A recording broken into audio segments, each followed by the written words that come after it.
आज़ाद Jammu Kashmir council का अहम election Tehreek Insaf जीत गई। तहरीक इंसाफ के नामजद उम्मीदवार मोहम्मद अदनान खालिद 27 वोट लेकर कामयाब हो गए हैं, जबकि मुत्तहदा अपोजिशन तारिक महमूद 23 वोट ले सके हैं।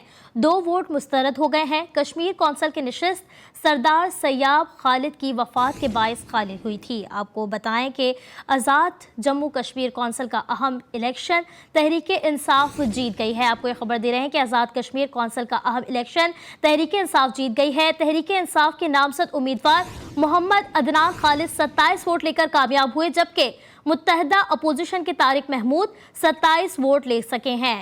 आपको ये खबर दे रहे हैं कि आज़ाद कश्मीर में जो है ये इलेक्शन का सिलसिला जारी था, जिसमें जो है पीटीआई वोट लेने में कामयाब हो गई है। आपको ये खबर दे रहे हैं कि पीटीआई वोट लेने में इस वक्त कामयाब हो गई है, जबकि मुत्तहदा के जो रुकन थे वो भी 27 वोट लेने में कामयाब हुए हैं।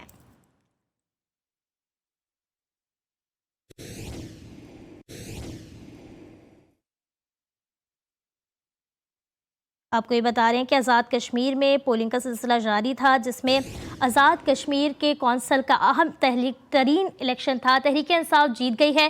तहरीक इंसाफ के नामजद उम्मीदवार मोहम्मद अदनान खालिद 27 वोट लेकर कामयाब हो गए हैं, जबकि मुत्तहदा अपोजिशन के तारिक महमूद 27 वोट ले सके हैं। 2 वोट मुस्तरद हो गए हैं। कश्मीर कौंसिल नशिस्त सरदार सैयाब खालिद की वफात के बायस खाली हुई थी। आपको ये खबर दे रहे हैं। इसी बारे में हमें ज्वाइन किया है head of Kashmir affairs Khwaja Mateen sahab ने। वेलकम ख्वाजा साहब, आपने हमें ज्वाइन किया। बताइएगा कि क्या सोचते हैं इस बारे में कि पीटीआई एक दफ़ा फिर से कामयाब हो गई है। जी बिल्कुल, जैसा कि आपने देखा कि ये जो इंतखाबात हुए हैं कश्मीर कौंसिल के, ये एक सैयाब खालिद थे जो मेंबर कश्मीर कौंसिल थे, इनकी डेथ हो गई थी, उसके बाद जो हुआ है। लेकिन जो पीटीआई की स्ट्रेंथ है वो 31 है असेंबली में, लेकिन वोट सिर्फ उनको 27 मिले हैं, 2 वोट रिजेक्ट भी हुए हैं। और जो अपोजिशन की स्ट्रेंथ है 23, उनकी 20 है, लेकिन उनको 23 वोट मिले हैं। इसका मतलब है कि अपोजिशन बढ़ रही है। वज़ीर-ए-आज़म का जो आने वाला इंतखाब है उसमें अपोजिशन अगर 23 से 27 पर चली गई तो फिर वो अपना वज़ीर-ए-आज़म बनाने में कामयाब हो सकती है। 31 में से 27 वोट लिए उन्होंने, जिसमें से अभी तक जो पीटीआई ने 4 वोट लूज किए हैं इसमें, लेकिन इलेक्शन वो जीत गए हैं। लेकिन जब वज़ीर-ए-आज़म का इंतखाब होगा इसमें सूरत-ए-हाल बिल्कुल मुख्तलिफ होगी।